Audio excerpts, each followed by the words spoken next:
지금 우리 함께 하나님 말씀 보겠습니다. 함께 나눈 말씀은 고린도후서 2장 5장 1절로 10절 말씀입니다. Today's passage from 2 Corinthians chapter 5 verse 1 to 10. 우리 고린도후서 2장 고린도후서 5장 1절로 10절 말씀 우리 말씀 한 절씩 교독하겠습니다.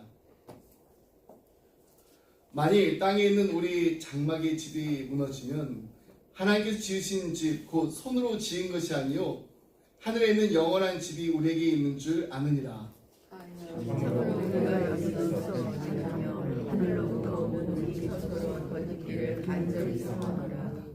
이렇게 입음은 우리가 벗은 자들로 발견되지 않으려 함이라. 참으로 이 천만에 있는 우리가 인신과 같이 한심한 것을 먹고자 아니하여 오히려 얻고자 함이 죽을 것이 생명의 상실과 되게 하려 합니다. 곧 이것을 우리에게 이루게 하시고 보증으로 성령을 우리에게 주시는 하나님이시니. 그러므로 우리가 항상 담대하여 모든 것을 내는 주와 따로 있는 줄 아노니 이는 우리가 믿음으로 행하고 보는 것으로 행하지 아니함이로라. 우리가 담대하여 원하는 바는 차라리 목을 떠나 주와 함께 있는 것이다. 그런즉 우리는 몸으로 있든지 떠나든지 주를 기쁘시게 하는 자가 되기를 힘쓰노라. 이는 우리가 다 반드시 그리스도의 심판대 앞에 나타나게 되어 각각 선악간에 그 몸으로 행한 것을 따라가두려 합니다. 아멘. 인생의 겨울을 위해 하나님의 위로 7번째 시간입니다. 오늘은 기대하며 삽시다. 천국을 기대하며 삽시다라는 주제로 하나님 말씀을 나누도록 하겠습니다. 그러면 우리가 이제 기도할 때 그냥 기도하는 것이 아니라 기대하면서 또 기다리면서 기도해야 된다라고 말씀드린 적이 있습니다. 우리 하나님께서 어떻게 역사하실지 기대하는 마음을 가지고 기도할 때 하나님의 타이밍을 기다릴 수가 있습니다. 그리고 끝까지 포기하지 않고 기도할 수가 있습니다. 이처럼 기대하는 마음이 참 중요합니다. 오늘 우리가 함께 읽은 본문 말씀에서도 사도 바울이 정말로 간절하게 기대한 것이 있습니다. 그것은 바로 천국입니다. 그는 천국에 대한 이 간절한 소망을 가지고 천국 가는 그날만을 기다리며 살았습니다. 그래서 1절 말씀 보면 바울이 이렇게 말합니다. 만일 땅에 있는 우리의 장막집이 무너지면 하나님께서 지으신 집 곧 손으로 지은 것이 아니요 하늘에 있는 영원한 집이 우리에게 있는 줄 아느니라. 아멘. 바울은 땅에 있는 장막집과 하늘에 있는 영원한 집이라는 그 말을 대비해서 사용했습니다. 땅에 있는 장막집은 이 땅에서의 삶을 비유적으로 표현한 것입니다. 그리고 하늘에 있는 영원한 집은 천국을 비유한 표현입니다. 또 땅에 있는 장막집이 이렇게 무너진다라는 말은 사람은 누구나 다 죽는다라는 사실을 가리키고 있는 것입니다. 하지만 바울은 사람이 죽으면은 그것으로 끝나는 것이 아니라 저 영원한 하늘나라가 우리를 기다리고 있다는 사실을 분명히 말해주고 있습니다. 아멘. 그러니까 죽음이 인생의 끝이 아니라는 거예요. 아멘. 아멘. 죽음이 인생의 끝이 아니라 새로운 삶의 시작이라는 것입니다. 아멘. 그러면서 바울은 이렇게 말합니다. 천국은 사람의 손으로 지은 것이 아니라 하나님께서 직접 지으신 집이라고. 아멘. 그렇다면 천국이 얼마나 아름답고 좋은 곳일지 기대가 되지 않으시나요? 그래서 우리에게는 이런 천국이 있기 때문에 절대로 죽음을 무서워하거나 두려워할 필요가 없다라는 것입니다. 그리고 죽음이 끝이 아니라 죽음 이후의 세상이야말로 우리가 영원히 살게 될 진짜 세상이기 때문에 우리는 날마다 천국에서의 삶을 기대하면서 기다리면서 살아야 한다는 것입니다. 아멘. 2절 말씀을 보면은 바울이 천국을 얼마나 기대하면서 기다렸는지를 알 수가 있습니다. 참으로 우리가 여기 있어 탄식하며 하늘로부터 오는 우리 처소로 덧입기를 간절히 사모하노라. 그래서 하늘로부터 오는 우리 처소라는 이 말도 천국을 비유한 표현입니다. 근데 바울은 천국을 그냥 사모한다 이렇게 말하지 않았습니다. 참으로 탄식하며 간절히 사모한다고 했습니다. 이런 표현을 보면 바울이 얼마나 간절하게 천국을 소망하고 있는지를 알 수가 있습니다. 4절 말씀에도 보면은 바울이 같은 말 하고 있습니다. 참으로 이 장막에 있는 우리가 짐진 것 같이 탄식하는 것은 벗고자 함이 아니요 오히려 덜 입고자 함이니 죽을 것이 생명에 삼킨 바 되게 하려 함이라. 바울은 참으로 탄식한다 라는 말을 하고 있는데, 이 말씀도 보면은 바울이 그만큼 천국 가는 날만을 간절하게 기다리면서 살았다는 것을 보여주고 있습니다. 그렇다면 바울은 어떻게 해서 이토록 천국에 대한 강한 열망 그리고 기대감을 갖게 된 것일까요? 그 이유는 바울이 고린도 후서를 이제 쓰기 14년 전쯤으로 돌아가 봅니다. 환상 중에 천국에 다녀온 경험이 있었기 때문입니다.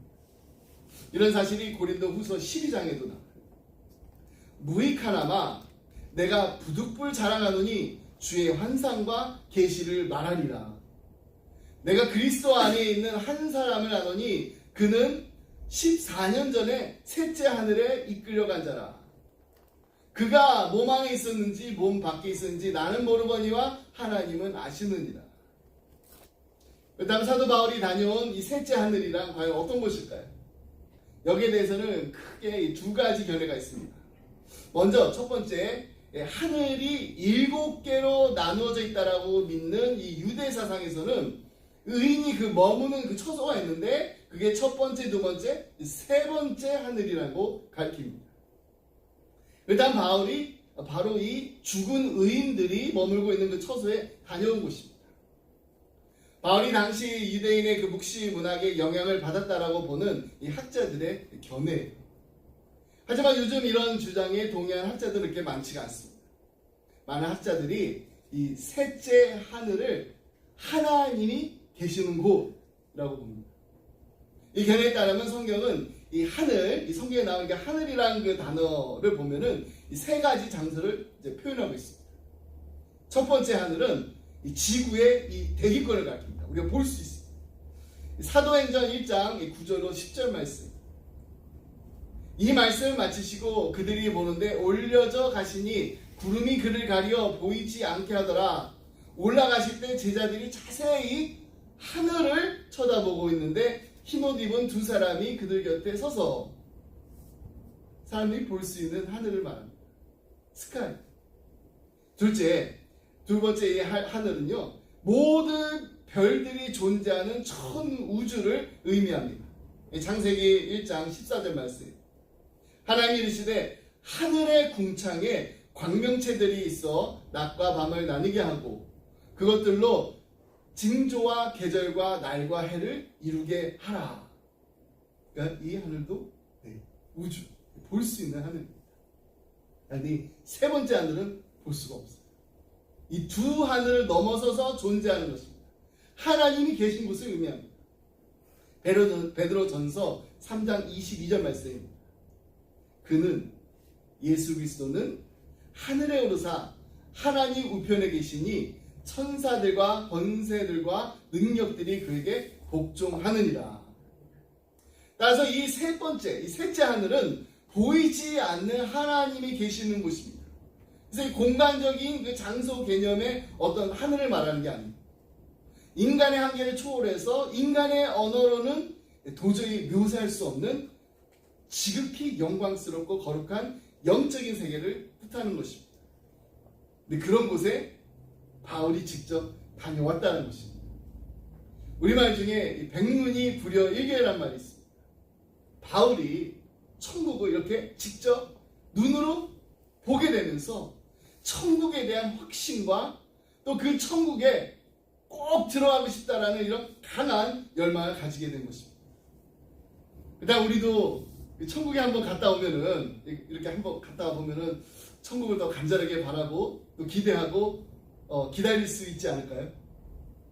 천국에 혹시 한번 갔다 오십니다. 하지만 여러분, 우리가 꼭 천국을 다녀온 이 경험을 가지고 있지 않다고 해도요, 확신을 가지고 천국을 소망하면서 살 수가 있습니다. 5절 말씀에 보면 바울이 이렇게 말하고 있습니다. 곧 이것을 우리에게 이루게 하시고 보증으로 성령을 우리에게 주시는 하나님이십니다. 이 말씀은 우리가 천국에 들어갈 것이라는 사실을 보지 않아도, 경험하지 않아도 확신할 수 있도록 하나님께서 우리에게 보증으로 성령을 주셨다는 것입니다. 다시 말해서 그 마음에 성령이 계시는 사람이라면 하나님께서는 반드시 그 사람을 천국에 들어가게 해주신다는 거예요. 그렇다면 우리 안에 성령님이 계시는지 안 계시는지 어떻게 알 수 있을까요? 이것도 또 제가 질문하겠습니다. 확인할 수 있는 방법에 대해 아시는 분? 난 분명히 안다. 성령님이 나에 계신다. 내 안에 성령님이 계시다는 것을 확실히 알 수 있는 방법이 있습니다. 고린도전서 12장 3절 말씀 보면 이런 말씀이 있습니다. 그러므로 내가 너에게 알리노니 하나님의 영으로 말하는 자는 누구든지 예수를 저주할 자라 하지 아니하고 또 성령으로 아니하고는 누구든지 예수를 주시라 할 수 없느니라. 여기서 하나님의 영은 성령님을 의미하는 것입니다. 성령님이 그 마음에 계시는 사람은 누구든지 예수님에 대해서 저주하지 않습니다. 그리고 또 성령님이 그 마음에 계셔야 예수님을 주님이라고 고백할 수가 있습니다. 여러분, 예수님이 나의 주님이심을 믿으십니까? 아멘. 아멘. 예수님께서 십자가에 못 박혀 달려 돌아가신 말미암아 하나님의 원수였던 우리가 거룩하신 하나님의 거룩한 자녀가 되는 놀라운 축복을 누릴 수 있어서 얼마나 감사합니다. 나의 나 된 것은 다 하나님의 은혜입니다. 아멘. 나 같은 죄인 살린 주, 그 은혜 놀라. Amazing grace, how sweet the sound that saved a wretch like me. 이 아름다운 고백을 할 수 있도록 우리의 입술을 주장하시고 우리의 마음을 주장하시는 분이 바로 성령님이라는 사실을 믿으시기 바랍니다. 아멘. 성령님은 우리와 함께 하십니다. 아멘. 성령님은 우리 안에 거하십니다. 아멘. 성령님은 우리로 하여금 저 높은 곳을 향하여 날마다 나아갑니다. 찬송하게 하십니다. 아멘. 성령님은 우리가 천국에 가게 될 것이라는 확신을 가지고 하나님 아버지의 그 품으로 돌아갈 날을 기대하며 기다리며 천국의 소망을 들고 살게 하십니다. 얼마나 감사한 일입니다. 그래서 사도 바울은 오늘 본문 6절로 7절 말씀에서 이렇게 담대하게 고백하고 있습니다. 그러므로 우리가 항상 담대하여 몸으로 있을 때에는 주와 따로 있는 줄을 아노니 이는 우리가 믿음으로 행하고 보는 것으로 행하지 아니함이로라. 바울은 항상 담대하다라는 말을 하고 있습니다. 담대한데 항상 담대하다는 말을 하고 있는데 이 말은요 언제나 마음이 든든하다라는 뜻입니다. 왜냐하면 우리에게는 천국에 들어가는 티켓이 있기 때문입니다. 그 티켓을 우리가 확보했기 때문입니다. 물론 이 티켓 눈으로 볼 수 없습니다. 하지만 바울은 이 사실을 믿음으로 확신하다고 담대하게 고백하고 있습니다. 7절 말씀에 보면 바울이 믿음으로 행하고 보는 것으로 행하지 않는다라고 말합니다. 이것은 바울이 믿음을 통해 자신이 반드시 천국에 들어갈 것이라는 확신을 가지고 있다는 사실을 보여주고 있는 것입니다. 8절 말씀에도 보면은 바울이 같은 말을 반복해서 하고 있습니다. 우리가 담대하여 원하는 바는 차라리 몸을 떠나 주와 함께 있는 그것이다. 여기서도 바울은 담대하다, 즉 마음이 든든하다라고 말하고 있습니다. 그리고 할 수만 있다면 지금 당장이라도 이 육신의 몸을 그냥 훌훌 털어버리고 천국에 가서 주님과 함께하고 싶다라고 고백하고 있습니다. 그만큼 바울은 천국에 대한 소망으로 인해서 마음이 든든할 수 있다라는 사실을 우리에게 보여주고 있습니다.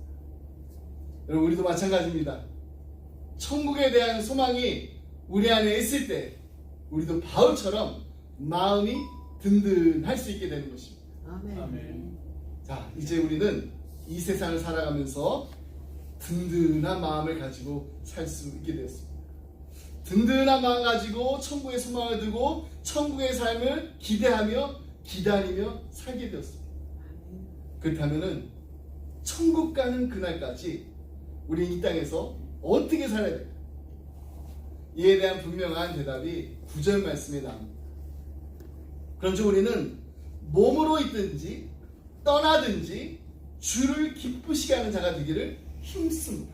아멘. 어떤 삶을 살아야 된다고 했나요? 주님을 기쁘시게 하는 삶입니다. 나의 만족과 나의 기쁨을 위해서만 사는 삶이 아닙니다.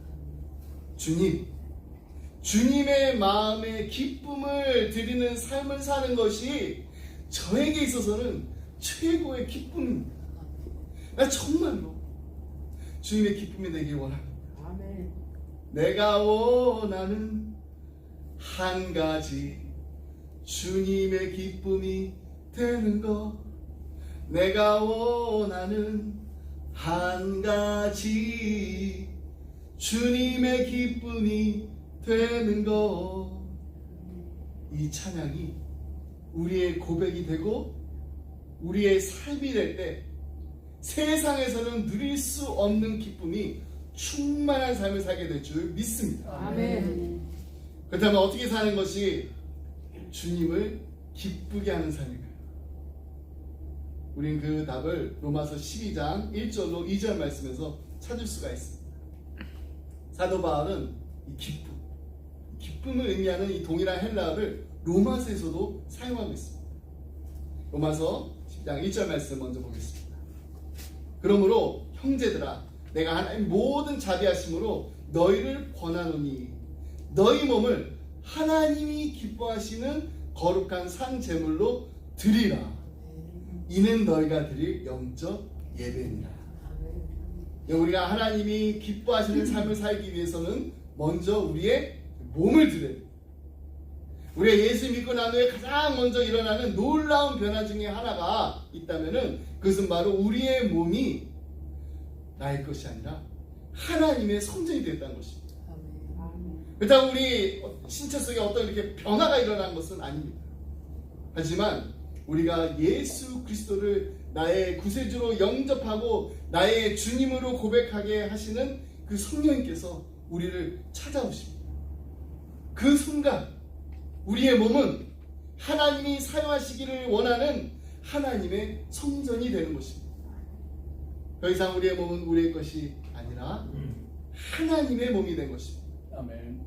그렇기 때문에 이제는 우리의 몸을 하나님이 기뻐하시는 일로 하나님의 목적대로 쓰임받는 도구로 사용해야 됩니다.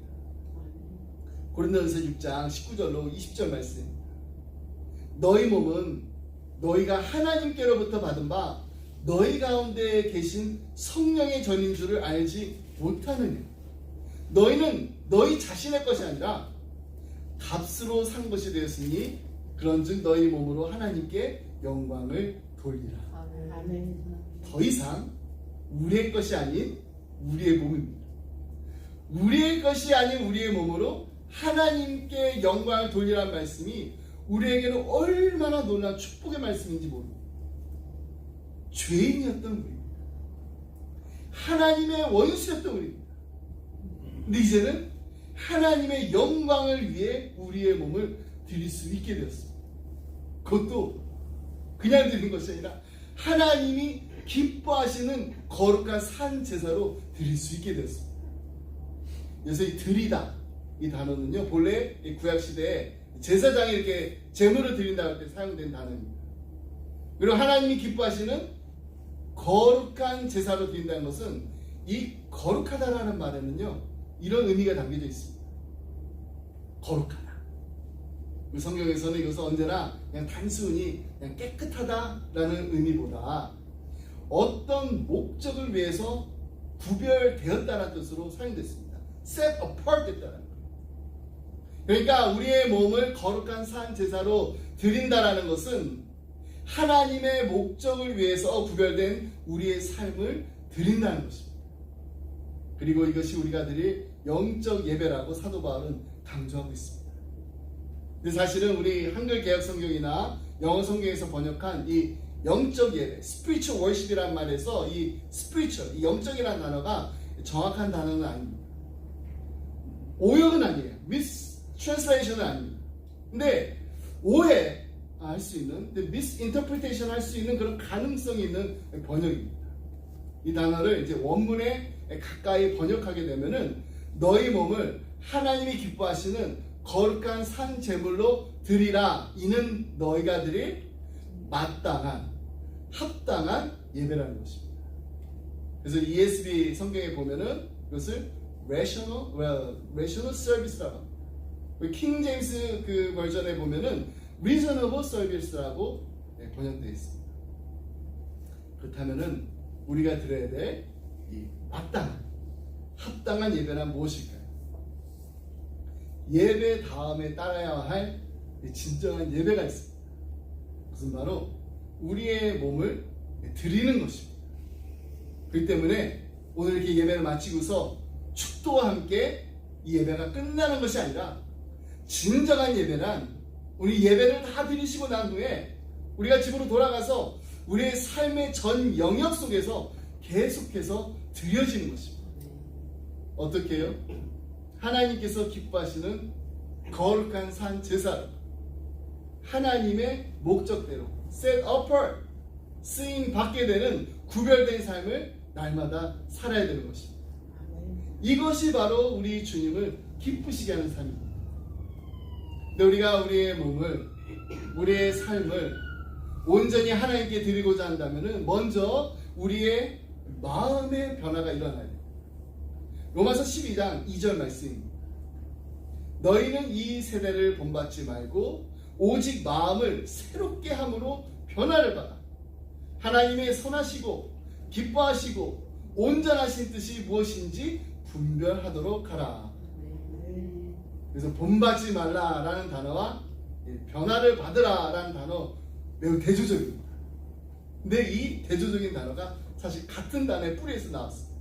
근데 전혀 다른 이 두 개의 단어로 사용됐습니다. 영어성에서 이 본받지 말라라고 했을 때는 conform이라는 이 단어가 사용됐고요. 변화를 받으라라는 단어에는 transform이라는 이 단어가 사용되었습니다. 그러니까 이 변화를 받으라는 이 단어의 의미는 우리가 전혀 다른 존재로 변화된다는 것을 말합니다. 여러분 정말로 우리가 얼마나 변하고자 하는 그런 마음이 간절하나요? 새해 될 때 한번 생각해 보세요. 벌써 오늘 11월 마지막 주일. 우리가 새해 다짐하면서 새로운 마음가짐을 가지고 새로운 삶을 살고자 했습니다. 근데 한 달이 지나고 두 달이 지나게 되면 그냥 또 원래 그냥 옛날의 그 모습 그대로 돌아오게 되는 우리 자신을 보면서 얼마나 또 실망 우리가 많이 하는. 정말 우리 변할 수 있긴 있는 건가? 근데 성경은 분명히 우리가 변해야 된다고, 변할 수 있다라고 말씀합니다. 변할 수가 없는데 어떻게 변화를 받으라고 할 수가 있어요? 근데 이 변화를 받는 방법이 먼저 마음을 새롭게 함으로 가능하다는 것입니다. 마음을 새롭게 함이란 little by little every day, 점진적인 새롭게 함을 말하는 것입니다. 그렇기 때문에 우리의 변화는요 하루아침에 이루어지는 것이 아니에요. 매일매일 조금씩 우리의 마음을 새롭게 함으로 우리가 변할 수 있게 되는 것입니다. 오래전 한 선교사님의 이야기를 여러분들과 나눈 적이 있어요. 이 사막지대에 선교하시는 분인데 이 풀 한 포기, 나무 한 그루 없는 볼모의 그 지대에 선교사님의 집이 있었답니다. 근데 어느 날 이 선교사님의 그 사모님께서 이 부엌 바로 뒤에 보니까 아름다운 한떨기의 그 꽃이 활짝 피우는 거 보고는 야 정말 기적 같은 일이 일어났다라고 생각하셨다고. 이 기적이 어떻게 가능할 수 있었을까 가만히 생각해 보니까 사모님께서 이렇게 설거지 하실 때마다 그 물을 이렇게 뒤뜰이 있는 같은 장소에다가 매일 이렇게 조금씩 이렇게 버린 거를 깨닫게 됐어요. 매일 물을 같은 장소에 이렇게 내버리니까 어느 순간 토양이 바뀌고 그곳에 한 씨앗이 또 이렇게 바람을 이렇게 따라서 날아와가지고 떨어지게 되니까 어느 날 갑자기 이렇게 아름다운 꽃이 피어나게 된 것입니다. 여러분, 우리의 마음을 새롭게 해서 변화받기 위해서는 다른 무엇보다 날마다 little by little every day 기도와 말씀을 가까이 하는 삶을 사시기 바랍니다. 매일매일 조금씩 아침 5분간 성경 보고 5분간 기도하는 거 이 결코 작은 일이 아니에요. 그것이 하루가 지나고 이틀이 지나고 365일이 지난 후에는 엄청난 변화를 가져올 수가 있습니다. 날마다 하나님의 약속의 말씀 우리가 붙잡고 기도한다면은 말씀 읽을 때마다 365개의 약속의 말씀이 우리의 마음을 새롭게 할 뿐만 아니라 우리의 삶을 변화시킬 줄 믿습니다. 아멘. 말씀 읽을 때 성경에 밑줄 긋는 것으로만 그치는 것이 아니라 말씀이 우리의 삶에 밑줄 긋게 될 때 하나님의 선하시고 기뻐하시고 온전하신 뜻이 무엇인지를 우리가 분별할 뿐만 아니라 하나님께 기쁨 드리는 우리의 삶, 우리의 가정, 그리고 우리 교회가 될 줄 믿습니다. 아멘. 말씀했습니다. 천국에 대한 확신 그리고 소망이 없는 사람은 마음이 항상 이렇게 불안해질 수밖에 없습니다. 프랑스 현대 철학자 가운데 한 사람인 장폴 샤르트르라는 사람이 있습니다. 이 사람은 실존주의 철학을 대표하는 이 사람 가운데 한 사람입니다. 그가 했던 아주 유명한 말이 있어요. 인생은 B와 D, birth와 death 사이에 C, choice다. 이 말은 인생은 태어나서 죽을 때까지 계속해서 무언가를 choice, 선택하는 그 존재라는 사실을 의미합니다. 근데 안타깝게도 샤르트르는 하나님을 믿지 않았어요. 하나님의 존재를 믿지 않았습니다. 나중에 샤르트르가 이제 나이가 들면서 1980년 3월에 폐수종으로 병원에 입원하게 됐는데 입원해 있는 그 한 달 동안 그는 죽음에 대한 공포 때문에 비명과 고함을 지르면서 고통스럽다. 그는 자신의 병명을 아내에게 무서워서 물어보지도 못했습니다. 또 아내 또한 이 죽음에 대한 이 두려움 때문에 남편에게 병명을 말해주지도 못했어요. 그리고 입원한 지 한 달이 지난 1980년 4월 15일 샤르트르가 병원에서 죽음을 맞이하게 됩니다. 그리고 그가 세상을 떠나고 난 뒤에 이 프랑스 신문에는 이런 글이 실렸다고 합니다. 샤르트르가 왜 이렇게 죽어야 하는가? 죽음으로부터의 자유를 그렇게 외쳤던 그의 말로가 이렇게 비참했던 이유는 무엇인가? 그럼 그 이유가 무엇일까요? 그 이유는 바로 샤르트르가 B와 birth와 D, death 사이에 있는 C, choice, 우리 인생에 있어서 가장 최고의 선택 C, Christ, 예수님을 몰랐기 때문에. 근데 여러분, 우리는 이 최고의 선택을 했습니다. 근데 이 최고의 선택을 우리가 한 게 아니라는 사실이 얼마나 크고 놀라운 은혜인지 모릅니다. 요한복음 15장 16절 말씀. 너희가 나를 택한 것이 아니요 You did not choose me. 내가 너희를 택하여 세웠나니 But I chose you and appoint you. 예수님이 먼저 우리를 택하셨다는 거예요. 아멘. 이는 너희로 가서 열매를 맺게 하고 또 너희 열매가 항상 있게 하여 내 이름으로 아버지께 무엇을 구하든지 다 받게 하려 함이라. 아멘. 여러분, 주님께서 우리를 먼저 택하셨습니다. 그리고 우리로 하여금 날마다 풍성한 열매를 맺게 하시는 분도 우리 주님이십니다. 아멘. 우리 천국 가는 그날까지 천국을 기대하며 기다리며 주님께 기쁨 드리는 우리 모두가 되기를 주님의 이름으로 축복합니다. 아멘. 기도하겠습니다. May follow the slide. 사랑하는 풍성하신 하나님 아버지 감사합니다. 추수감사주일을 맞아서 다시 한번 우리를 구원하신 하나님께 감사드립니다. 아멘. 영원한 천국의 소망을 두고 이 땅을 살아가게 하심을 감사드립니다. 아멘. 우리를 하나님의 자녀 삼아주시려고 하나밖에 없는 독생자 예수 그리스도를 이 땅에 보내주심을 다시 한번 감사합니다. 누구든지 예수를 믿으면 멸망하지 않고 영생을 얻게 하시겠다고 약속하신 그 약속의 말씀을 붙잡고 우리도 언젠가는 주님 다시 만날 그날을 날마다 기다리며 기대하며 살아갑니다. 주님 다시 만날 그날까지 이 땅을 살아갈 때 하나님의 마음에 기쁨을 드리는 우리 모두의 삶이 되게 하여 주옵소서. 아멘. 우리의 마음을 날마다 변화시켜 주셔서 하나님의 선하시고 기뻐하시고 온전하신 뜻이 무엇인지를 분별하며 살아가는 기쁨의 가정들이 다 되게 하여 주시옵소서. 아멘. 날마다 말씀으로 우리의 생각을 변화시켜 주시고 날마다 주님의 모습을 본받아 따라가는 예수님의 참 제자들이 다 되게 하여 주옵소서. 아멘. 지난 한 해 동안에도 베푸신 하나님의 축복에 감사드리며 받은 복을 세어보고 감사 찬양이 끊이지 않는 우리 기쁨의 가정들이 되게 하여 주시옵소서. 아멘. 감사드림의 모든 말씀 우리 사랑하신 예수 그리스도 이름으로 기도드립니다. 아멘. 아멘. 다시 나서 함께 주기도 말씀 부르겠습니다. We sing the Lord's Prayer song together.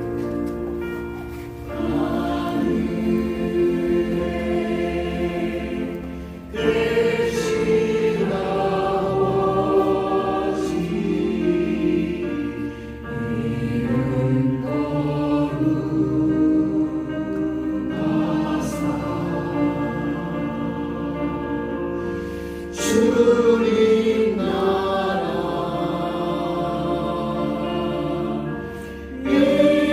임하시고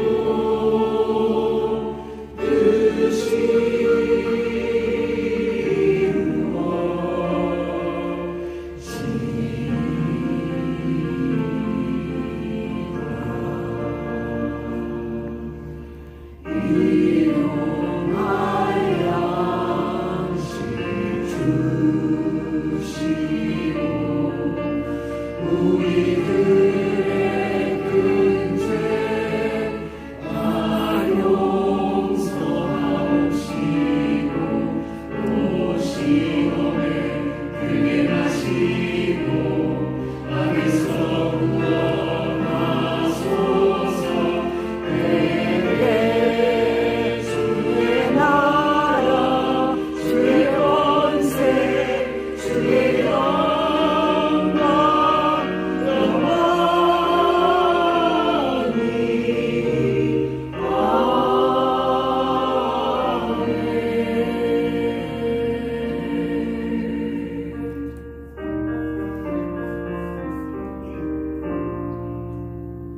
We have a benediction on the slide.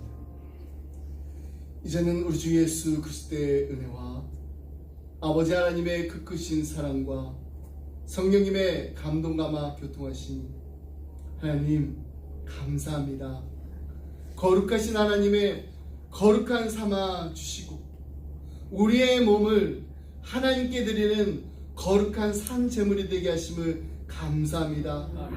우리의 삶이 우리의 가정이 우리 기쁨의 교회가 주님의 기쁨이 되길 원합니다. 아멘. 간절한 마음을 기도하며 주님만을 바라보며 주님만을 의지하는 사랑하는 성도님들과 가정과 생업에 그리고 주님의 몸된 교회에 지금부터 영원까지 함께 하시길 간절히 축원하옵나이다.